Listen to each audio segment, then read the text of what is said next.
will have their moment over here. Can we have the next?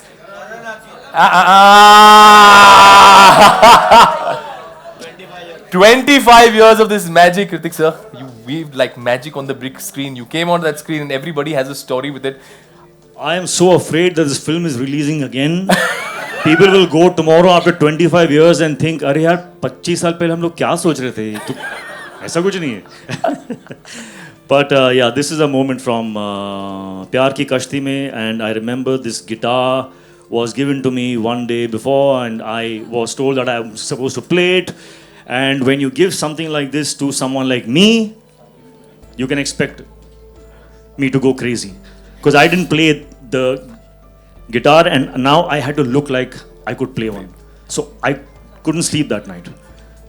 The whole night I kept trying to, make a physical action with my fingers, matching the sound of the instrument in the song, and I went absolutely nuts.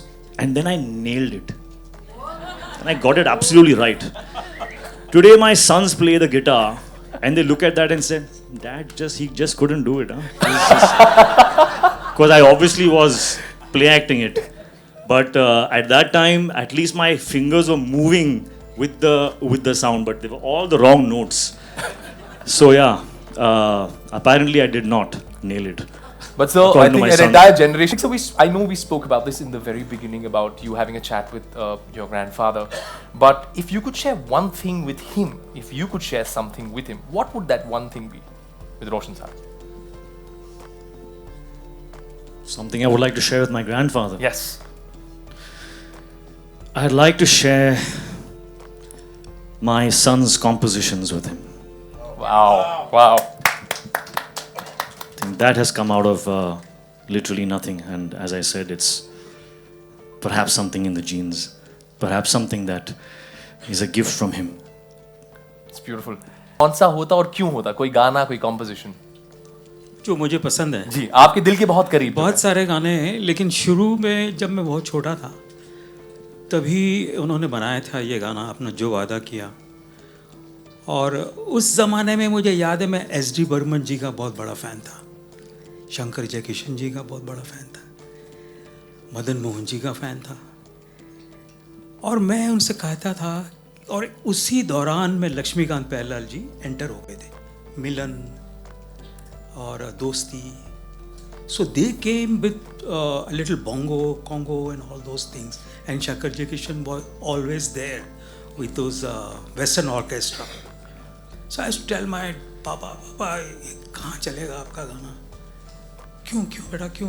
आप कुछ bongo नहीं बजाते हैं, कुछ ऐसा कुछ कुछ commercial angle नहीं है बाबा. अच्छा तो every song he used to call, कहाँ है राजू, बुलाओ ऐसे से, ये सुन गाना कैसा है. मैं बोला अच्छा गाना है, लेकिन इसमें वेस्टर्न ज़रूर करना. Somehow he used to try to incorporate some western stuff also in his songs, जो अभी समझ नहीं आता. पर देखो भाई, आज ज़माने गुजर गए, डैडी कब चले गए पता नहीं चला. आज एक ही म्यूजिक डायरेक्टर का गाना सुनने का दिल करता है, मेरा अपना नहीं, मेरे पापा का गाना. Wow. जो वादा किया हो, रहे ना रहे हम हो, मन रे तू काहे ना धीर धरे. These are the songs which have remained. अब क्या रह जाता है, अब क्या पैमाना है म्यूज़िक का, अब कैसे मापोगे? ये गाना अच्छा था, ये गाना ख़राब था. उस समय तो शंकर जयकिशन जी के सब गाने अच्छे लगते थे, बहुत ज़्यादा अच्छे लगते थे. लेकिन रोशन जी जीत गए. रोशन जी का म्यूज़िक आज भी हर बच्चा भी जानता है, मन रे तू काहे ना धीर धरे. तो ये मैजिक था उनका. और मैंने कुछ कहा था डॉक्यूमेंट्री में, जो आप देखेंगे, जो मैं विजुलाइज करता हूँ कभी कभी, सिर्फ कहने के लिए नहीं, मगर मुझे दिखता है कि रोशन जी हमारे साथ हैं. और डुग्गू को कैसे मिल रहे हैं, गुड्डू को कैसे मिल रहे हैं, मेरे बारे में क्या सोचते हैं, ये मुझे दिखता है. और जो मैंने थोड़ा जिक्र किया है डॉक्यूमेंट्री में, हमने शुरुआत में ही कहा था कि जनरेशंस को इंस्पायर किया उनके म्यूजिक ने, उनकी लेगेसी ने. और दिखे ना, वो म्यूजिक टिक गया, वही म्यूजिक था. इसका मेजरमेंट क्या था? म्यूजिक का मेजरमेंट क्या होता है? यही होता है, अगर मेरा गाना 50 साल के बाद भी आपको अच्छा लग रहा है, मतलब वो अच्छा था भाई, वो उसमें कोई तकरार नहीं है, उसमें कोई वो नहीं है।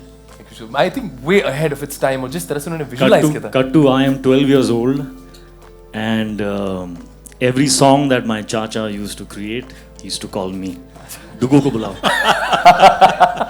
And I used to sit with him and he used to play me 3 tunes and he used to say choose. And sometimes I used to see my choice up on that screen. Wow. It used to be amazing, that feeling. But he used to be a very good learner. You know in what way?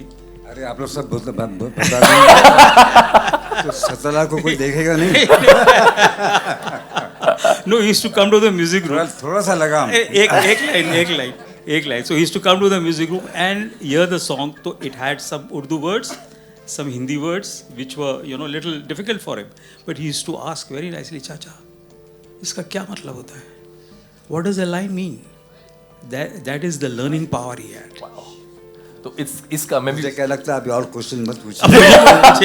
मुझे मत पूछिए। अपने simple लोग हैं तो सारे बता देंगे यहीं बैठे बैठे। तो वो उर्दू में कहते हैं ना, उसका लुत्फ हम उठाएंगे 17 तारीख को। लुफ्त नहीं होता, लुत्फ होता है। लुत्फ होता है, लुत्फ वही तो कहा, लुत्फ कहा, लुफ्त नहीं कहा, लुत्फ।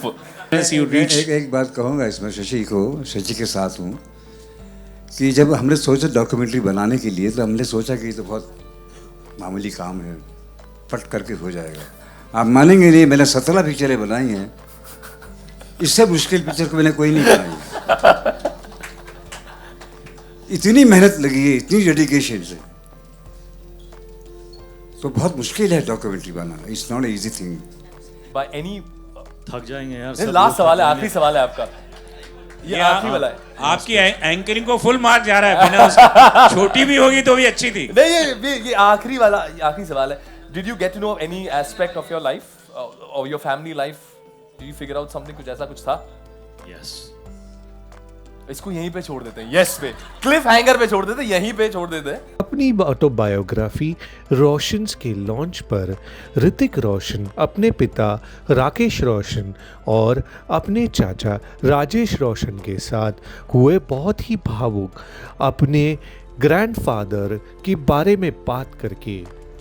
इस मौके पर ऋतिक ने भी काफ़ी सारे बातें की, उनके डीप कनेक्शन म्यूज़िक से रिलेटेड, क्योंकि आखिर रोशंस तो एक म्यूज़िकल फैमिली है।